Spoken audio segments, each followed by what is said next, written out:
Dans une décision qui a secoué la communauté internationale, le président Donald Trump a annoncé tôt samedi matin que les États-Unis avaient mené des frappes militaires directes contre des installations nucléaires clés en Iran. La déclaration, faite sur sa plateforme Truth Social, était à la fois brutale et triomphante.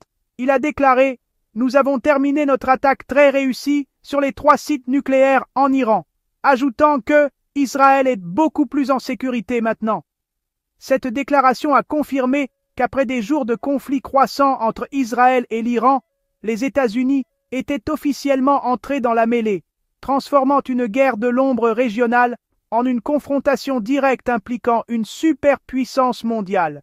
Le monde attend maintenant avec impatience que toutes les implications de cette décision se manifestent. L'annonce a marqué le point culminant d'échecs diplomatiques intenses, en coulisses. Pendant des jours, l'administration Trump s'était efforcée de désamorcer la violence en spirale qui a commencé le 13 juin. Une dernière tentative désespérée d'établir une ligne de communication secrète avec les dirigeants iraniens par la médiation turque à Istanbul a échoué. Les responsables iraniens ont refusé d'engager toute forme de dialogue, à moins qu'Israël ne cesse d'abord sa propre vaste campagne de bombardement. Les voies diplomatiques étant épuisées et le conflit ne montrant aucun signe d'apaisement. La Maison-Blanche a conclu que l'intervention militaire était la seule option restante pour prévenir ce qu'elle considérait comme une menace imminente du programme nucléaire iranien en progression. Le moment du message du président était aussi significatif que son contenu. En annonçant les frappes juste au moment où les avions américains avaient dégagé en toute sécurité l'espace aérien iranien, l'administration a cherché à projeter une image d'exécution décisive et sans faille. Le message était clair, l'opération était un succès, la mission était accomplie et l'armée américaine possédait la capacité de frapper en toute impunité au plus profond de l'un des territoires les plus lourdement défendus du monde. Cette déclaration publique a immédiatement préparé le terrain pour une confrontation géopolitique tendue, mettant la pression sur l'Iran pour qu'il formule sa réponse pendant que le monde observait, anticipant le prochain mouvement dans cette dangereuse partie d'échecs. Le président Trump doit s'adresser à la nation plus tard ce soir, le 22 juin, pour fournir de plus amples détails et justifications de l'attaque. Ses publications initiales sur les réseaux sociaux ont adopté un double ton, mêlant des vantardises de puissance militaire à des appels à la paix, une combinaison qui a laissé alliés et adversaires incertains de la stratégie à long terme de l'administration. Le monde attend maintenant cette allocution officielle pour savoir s'il s'agissait d'une frappe punitive limitée destinée à réinitialiser l'équilibre stratégique ou du coup d'envoi d'une guerre beaucoup plus vaste et dévastatrice qui pourrait engloutir tout le Moyen-Orient et avoir des conséquences mondiales de grande portée.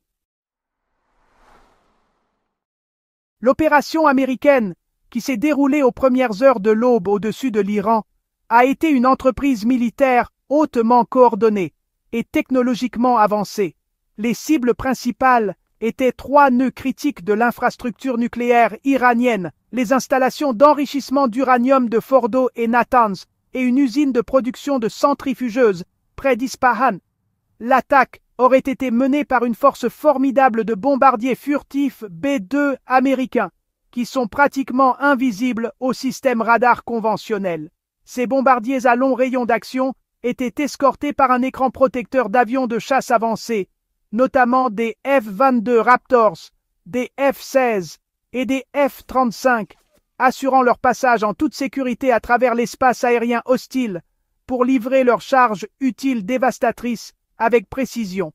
La cible la plus difficile était l'usine d'enrichissement de combustible de Fordow, une installation enfouie profondément sous une montagne près de la ville de Qom.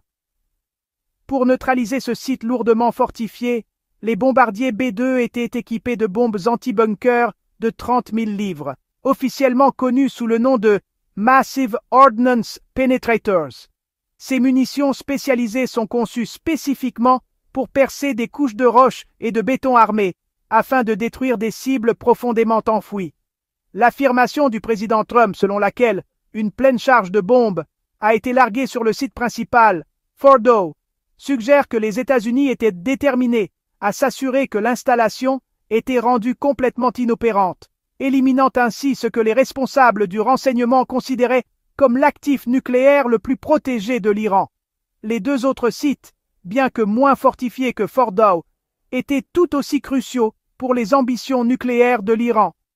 Natanz est la principale et la plus grande installation d'enrichissement d'uranium du pays, un vaste complexe qui a longtemps été au centre de l'examen international et une pièce maîtresse du programme iranien. La troisième cible, une installation près de la ville d'Ispahan, était responsable de la fabrication des centrifugeuses avancées qui sont essentielles pour l'enrichissement de l'uranium. Selon l'Agence internationale de l'énergie atomique, ce site ne contenait aucune matière nucléaire réelle, ce qui a heureusement évité le risque d'une catastrophe radiologique. La frappe visait à paralyser la capacité de l'Iran à produire la machinerie même dont il a besoin pour créer des matières fissiles. L'ensemble de l'opération a été exécuté avec une rapidité et une furtivité remarquables. Les attaques ont eu lieu vers 2h30 du matin, heure locale iranienne, prenant les défenses aériennes du pays par surprise. En peu de temps, les avions de guerre américains avaient livré leurs munitions et quitté déjà l'espace aérien iranien avant qu'une réponse significative ne puisse être organisée. Les responsables ont confirmé plus tard que tous les avions américains étaient rentrés à leur base en toute sécurité, un témoignage de la planification sophistiquée et de la supériorité technologique qui ont défini la mission. Les frappes n'étaient pas seulement une attaque contre les infrastructures, mais une puissante démonstration de la portée militaire américaine et de sa capacité à projeter sa force n'importe où dans le monde. Les frappes aériennes américaines ne se sont pas produites dans le vide. Elles ont été l'escalade dramatique d'un conflit qui faisait rage entre Israël et l'Iran depuis plus d'une semaine. La dernière série d'hostilités a éclaté le 13 juin 2025, lorsqu'Israël a lancé une série d'attaques ciblées contre des responsables militaires iraniens, des scientifiques nucléaires et des infrastructures critiques.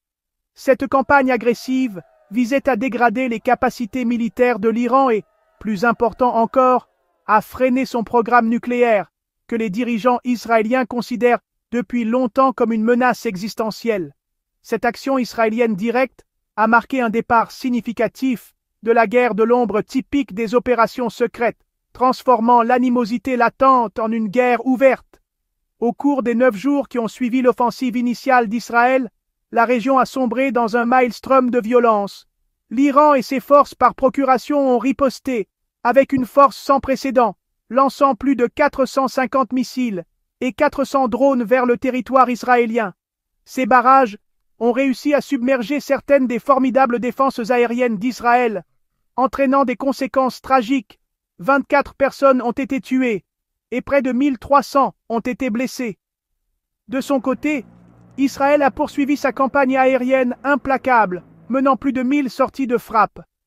Les responsables israéliens ont affirmé que leurs attaques avaient réussi à détruire près de la moitié des lanceurs de missiles balistiques iraniens et à tuer plusieurs commandants iraniens de haut rang, y compris des figures clés des forces Quds et des unités d'opération de drones. Pendant toute cette période, les États-Unis ont maintenu une position d'ambiguïté stratégique, soutenant leur allié Israël, tout en appelant publiquement à la retenue de toutes les parties. Cependant, à mesure que le conflit s'intensifiait, Washington s'est de plus en plus inquiété que les combats ne dégénèrent, ce qui pourrait amener l'Iran à accélérer ses efforts pour construire une arme nucléaire comme moyen de dissuasion ultime. L'échec des efforts diplomatiques de dernière minute, où l'Iran a refusé de négocier tant que les attaques israéliennes ne cessaient pas, a solidifié l'opinion au sein de l'administration Trump qu'une forme d'intervention plus directe était nécessaire pour protéger les intérêts de sécurité américains et israéliens et prévenir une conflagration régionale plus large. La décision de frapper a donc été présentée comme une mesure préventive. La Maison-Blanche a justifié ses actions en arguant que le programme nucléaire iranien, dans le contexte d'une guerre active avec Israël, posait un risque inacceptable. En neutralisant les sites nucléaires clés, les États-Unis visaient à éliminer l'élément le plus dangereux de l'équation, à dégrader la capacité de l'Iran à riposter avec une menace nucléaire et a créé de nouvelles conditions pour une désescalade potentielle.